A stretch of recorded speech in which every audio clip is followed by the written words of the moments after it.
Lindie Mosehuus is a dietitian at the Charlotte Maxeke Academic Hospital in Johannesburg.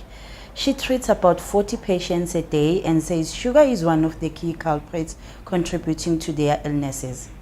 It's a vicious cycle from the sugar that they put into their mouth to the patient I'm seeing in front of me. Every single time I go back and do a diet history and see what their lifestyle is like, sugar-sweetened beverages is a main part of their daily consumption.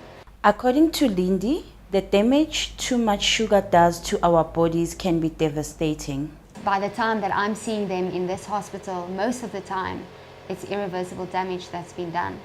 And then it's just basically seeing the patient for damage control, which is sad because it's something that could have been prevented.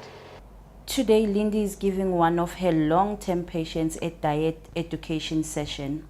James Ladeira is 60 years old and suffers from multiple illnesses. He's had 3 strokes, struggles with gout and hypertension, and has battled cancer. Can you see the link between sugar-sweetened beverages? Because it's fructose, it needs to be digested by the liver, and the liver makes the waste product called uric acid, which increases your risk for gout, which you already have. There's another, let's say, byproduct that forms, which is called very low density lipoproteins.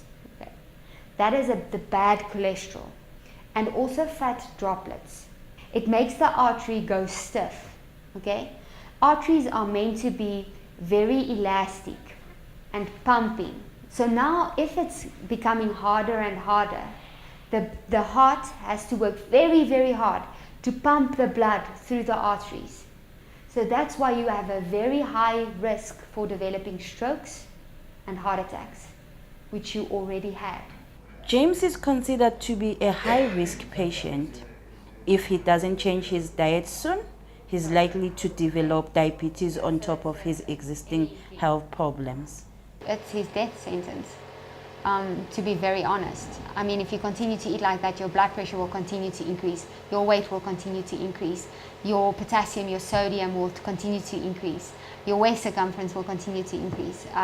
So, I mean, you're pushing yourself just down the drain. Lindie's aim is to help James avoid developing further health complications by teaching him how to spot added sugars. So it won't necessarily say sugar, and you want to see, does it contain sugar? It's not necessarily going to say sugar. There might be a lot of different names for sugar in beverages. So it will be fructose, glucose. It's very difficult just to cut everything out. Because you walk into the shop, you've been working, you're thirsty, you want something, Corn sweetener. and you just take it off the shelf. That's a big problem here, because you don't know what's inside. There's no education on that. James says he consumes about 4 to 6 sugary drinks every day. This adds up to way more than the recommended daily sugar allowance suggested by the World Health Organization, which is 9 teaspoons for men and 6 for women. 4, 5, 6. To demonstrate this, Lindie is adding spoon by spoon the amount of sugar James consumes in a day into his bowl. See the amount of sugar that you're intaking. It's scary to see that's how much. I don't even eat that much for breakfast. Do not have any sugar-sweetened beverage. Try and cut it out of your diet completely. It does not have any nutritional value to your overall health. It doesn't contain vitamins and it does not contain minerals.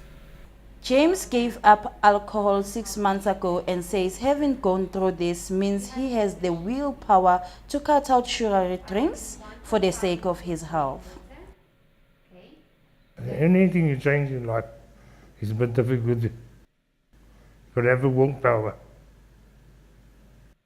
My lifestyle is going to change completely. I haven't got an option now. It's got to change.